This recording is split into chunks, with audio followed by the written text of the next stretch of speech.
प्रयागराज इलाहाबाद में कुंभ में जो मेला चल रहा है उसकी तैयारियों को लेकर जिस तरीके की बयानबाजियाँ हो रही हैं, मेरे ख्याल से बिल्कुल गलत है।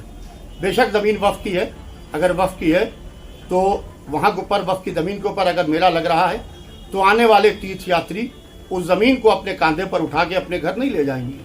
वो अपना वहाँ के ऊपर अपनी इबादत करके, अपनी पूजा करके वो वहाँ से वापस चले जाएंगे। इसको कंट्रोवर्सी में डालना किसी भी इबादत को, किसी भी धर्म की, तो मेरे ख्याल से ये बिल्कुल गलत है। और जहाँ तक कि ये बात कही जा रही है कि वो जगह वक्फ की है और वहाँ के ऊपर कोई आ नहीं सकता है, कदम नहीं रख सकता है, तो अभी आप देखिए सैलानियों ने जिस तरीके से सैलानी फंसे थे और किस तरीके से मस्जिद के दरवाजे खोले गए और किस तरीके से मस्जिदों में उनको जगह दी गई। ये एक इंसानियत है और इंसानियत के नाते हिंदू को मुसलमान के साथ में, मुसलमान को हिंदू के साथ में बाकायदा खड़ा होना चाहिए है। इसको तंग नज़री से नहीं देखना चाहिए है।